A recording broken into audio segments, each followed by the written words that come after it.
friends. I'm Karen, and this is the Family Food for Moms podcast. We're talking about inspiration for family cooking and dining. Last time we talked about cooking vegetables well, making them delicious, making them or keeping them nutritious while you cook them. Today we're going to talk about a couple more vegetables, ways to make them interesting and taste even better so your kids will love them, and then we're going to talk about starches, cooking some of those as well. The vegetables can kind of be as interesting as you make them or like them. Sometimes they're great just as simple as possible. For example, long stem broccoli steamed and then just eaten like that is delicious. You don't need to add the salt or the butter, but you can. Or on the opposite side, butternut maybe needs more help. You can cook the butternut on its own, and the oil and salt roasting help it to taste good. Or what you can do with a butternut squash or a sweet potato or a large zucchini or marrow is to bake it whole in the oven. So you wash the outside and then you do nothing more. You stick it in the oven either on a tray or just on the shelf, and you cook it until it's soft. So when you do that, then you can cut it open and make some interesting combinations by putting things inside. This works well with gem squash as well. You can either cut them first and steam them or just put them whole in the oven and bake them. So that would be the first step. So you'd bake your gem squash, your butternut squash, your whole zucchini or marrow, or your whole sweet potato. Generally big ones. If it's sweet potatoes, maybe you would do a few more. Those are smaller. Butternut is a large vegetable. So when they're baked and kind of soft and a caramel golden color on the outside, then you want to cut it in half and scoop out the pips. Same with the gem squash, the zucchini. You want to scoop out any part you're not going to eat. And then you can put something in there to make it interesting. So the butternut is nice if you add some feta and spinach. So once it's nice and soft, you've cut it open, scooped out the pips, then you put them on their backs on a tray, and then just put a few spinach leaves, like baby spinach is nice. Pull off the stalks and a bit of feta. And then you put that back in the oven and bake it for another 10 minutes or so. And the spinach softens nicely and the feta melts, and you can mix the two together. It works well with goat's cheese as well. And then you get a good flavor of that little filling, and you can mix it up before serving or serve it like that. People can take a scoop of the butternut, a scoop of the feta spinach mixture. The gem squash, you can cut them in half and scoop out the seeds and then add some cinnamon, maybe a little maple syrup or honey, or a little salt, and then add something like corn, sweet corn, or peas, whatever you enjoy. Sweet potatoes, you can bake them whole, as I said, or you can bake them by slicing them in half, putting them face down on a baking tray, and then adding your oil and salt, the olive oil. And then kind of move the sweet potato around to get some of the oil and salt on the underneath part so that it crisps up nicely. This works great with potatoes as well. Potatoes you can cut in half, put on a baking tray face down, add the olive oil and salt in the same way, and then bake those until they're nice and crispy. Corn on the cob is also a great veg to enjoy with your meal. You can do it as an appetizer separately. So have your corn nicely cooked with a bit of butter and salt and enjoy that. I find them best if they're soft. So I don't like to grill them without steaming them first. So I'll steam them for about half an hour. And then if you like that charred effect, then you can put them on the grill a bit after steaming them. And then they can even steam them in advance and then grill them and get that nice charred finish. This is a good time to mention my recipe book, a small recipe book, Elegant Easy Appetizers. And it's got a lot of vegetables or salady type things that don't require cooking or don't require much cooking.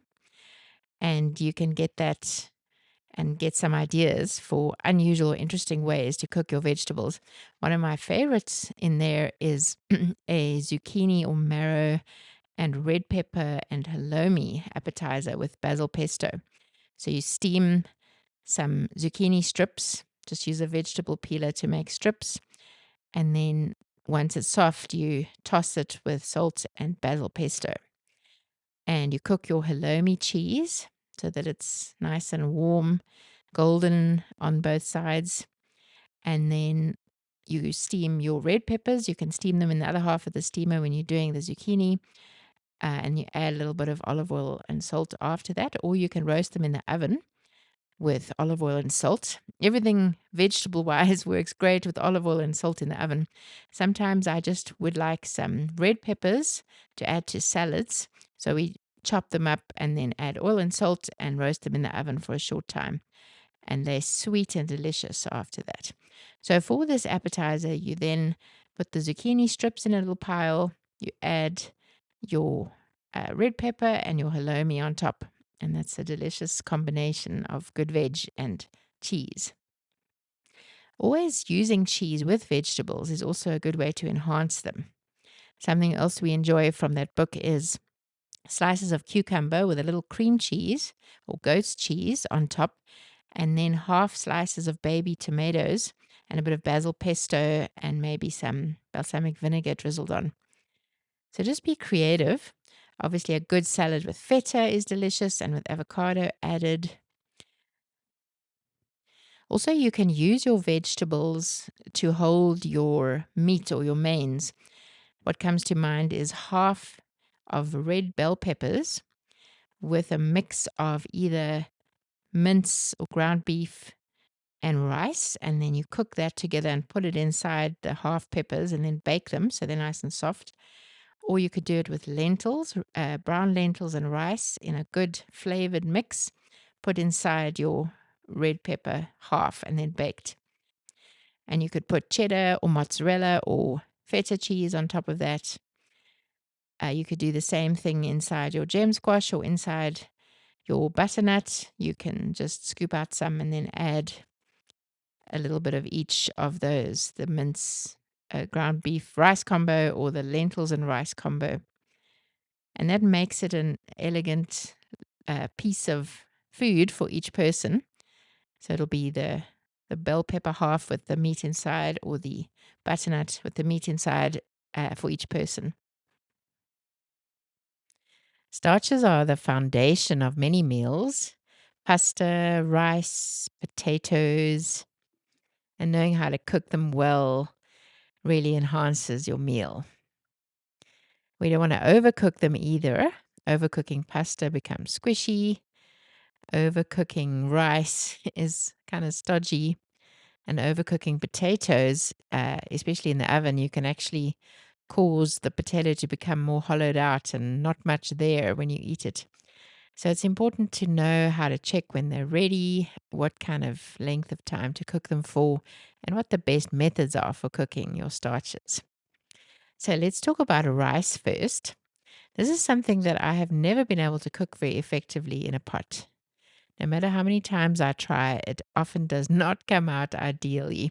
So for me, a rice cooker is amazing because it tells you exactly how much water to add to the rice, like up to this line, and then it cooks at the perfect amount and then stops.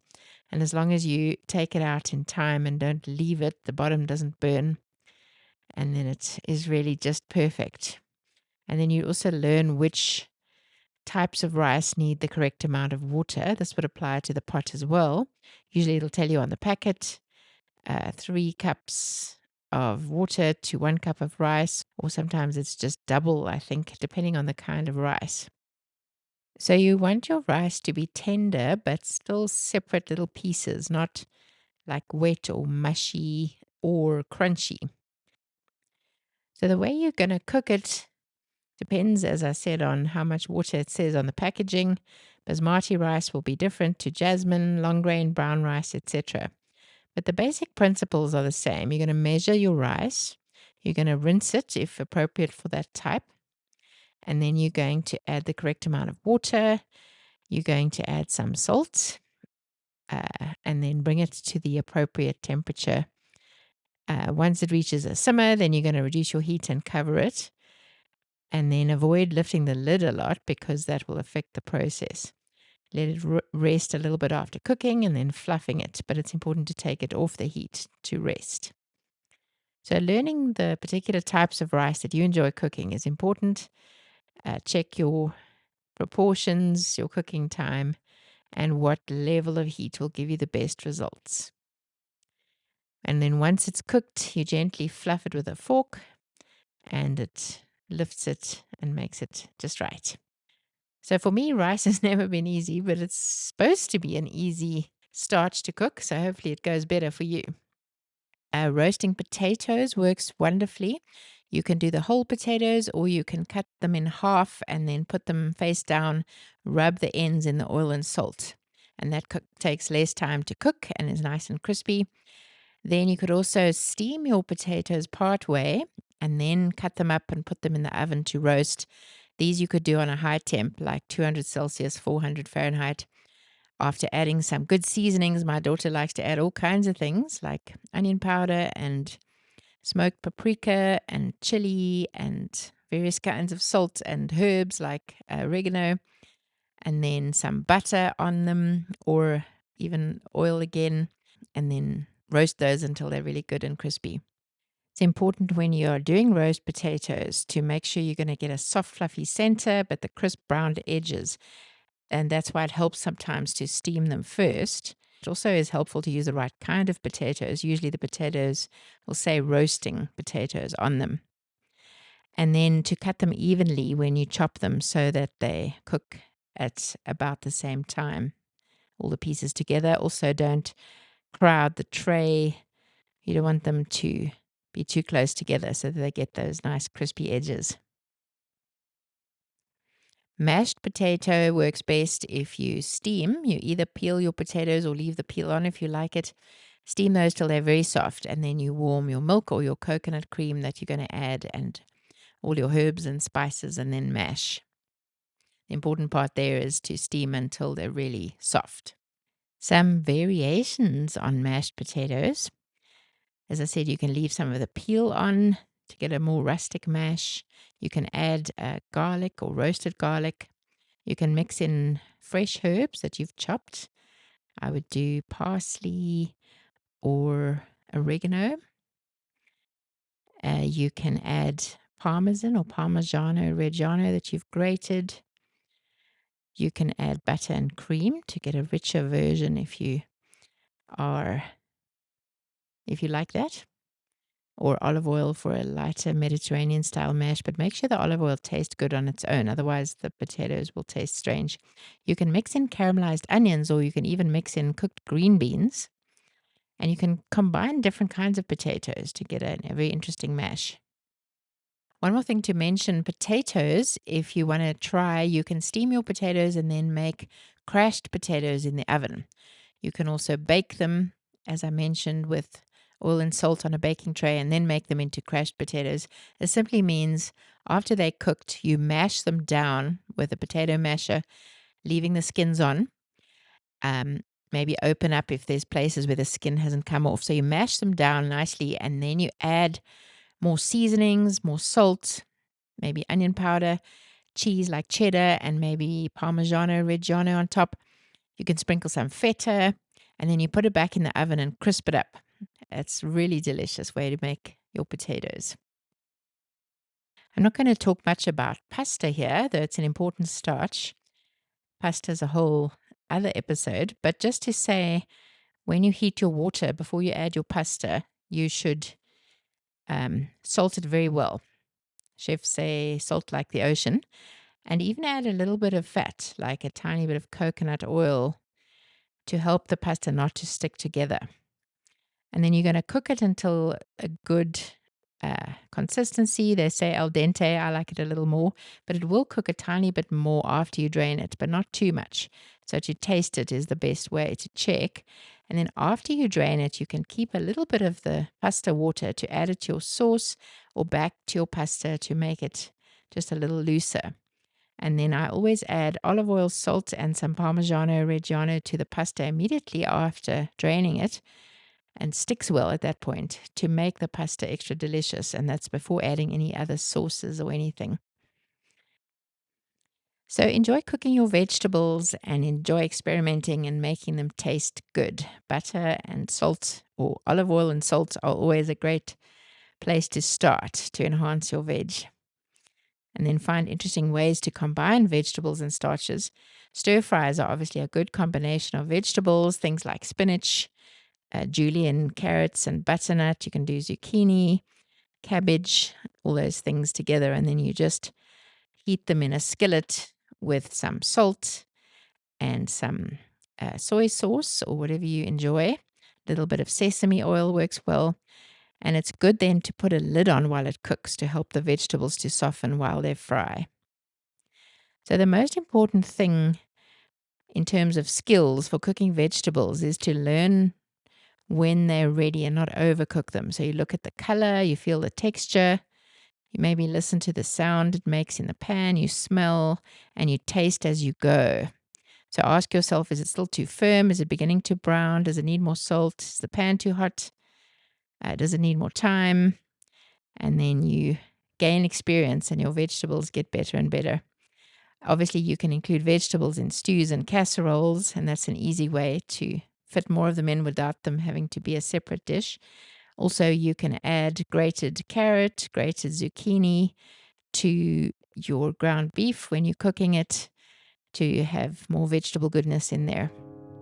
Happy cooking. Thanks for listening today. I'll see you next time.